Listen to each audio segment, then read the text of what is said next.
They're back. Texas Democrats have returned after leaving the state and their jobs for 2 weeks to try to stall a vote on redistricting. The House Speaker has now assigned state law enforcement officers to escort Democratic lawmakers over the next 2 days, ensuring they come back to Austin tomorrow for the big redistricting vote.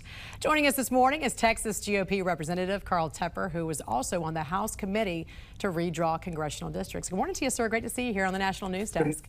Good morning. So the House gavelled into session with enough members to make that quorum and actually get some business done. What'd you make of this 2-week stall that also meant these relief funds were held up for flood victims?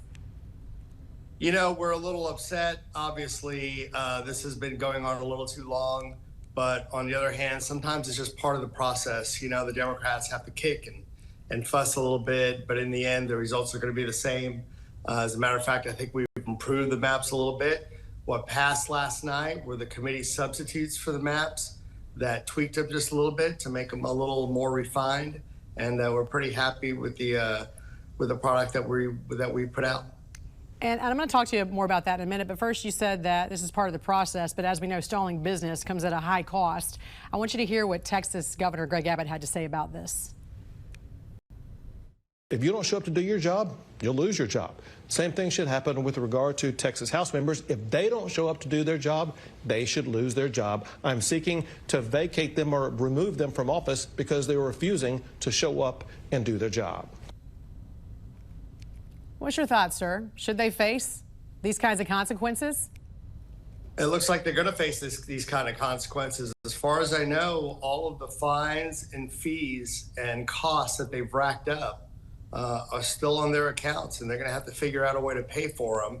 And from my understanding, they are not allowed to use campaign funds or donated funds because that would be a bribe. Yeah. And they're really in a lot of trouble on this. It's a huge amount of cost they've racked up, and they're going to have to figure out a way to pay. I know you were on the committee to help redraw these maps. Tell us the methodology behind that, and also what do you say to those Democrats who were trying to call it discriminatory? Well, a couple of things. The maps were drawn by outside legal counsel, and we review them and adopt them. As far as discriminatory, we're not allowed to be discriminatory. We're allowed to draw the maps based on political performance, Republicans versus Democrats. And it's also very important to remember that Hispanics in Texas voted 54 to 55% for Donald Trump last election. So I'd argue that this group of people, emerging Republicans, emerging groups of Republicans, are actually being better represented through these maps than they were in the past. What do you make of California Governor Gavin Newsom vowing retaliation by trying to extract an equal number of Democratic-leaning districts? He's running for president. He's trying to get his name out there and his face out there and, show that he's fighting the conservatives and Donald Trump. I think it's ringing hollow and shallow, and I don't think he's going to have a lot of progress. California has already redistricted most of the Republicans out of the state that they possibly can. As a matter of fact, if you visit Northern California, just about every house, and I don't mean every other house, just about every house in Northern California around the Lake Tahoe area has a Trump flag flying from their property. So I think California is starting to maybe shift the other way. Why do you think that is? How terrible the policies of Gavin Newsom are and how they've destroyed essentially the Garden of Eden, California, with bad policy.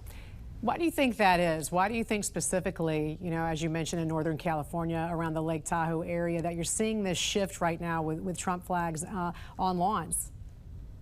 They've been there for a while, and talking to the residents out there, they're annoyed that people are moving in from the Bay Area and the LA area into the heartland of California and trying to tell them what to do. And so I think it's interesting that Californians are waking up to the bad policies coming out of Sacramento, and they want to make a change too.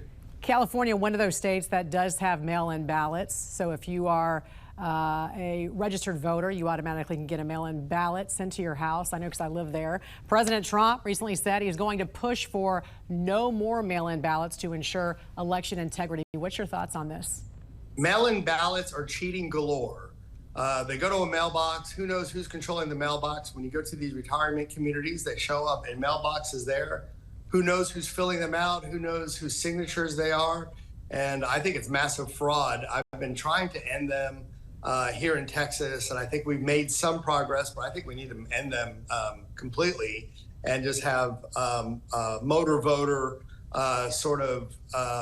trucks that go out and can monitor these elections and these voters in retirement communities or other communities where these mail-in ballots can be abused. Moving forward, there's a big vote set for tomorrow. What can we all expect? We can expect some new maps in Texas. We can expect that these maps will lean to 5 more Republican seats.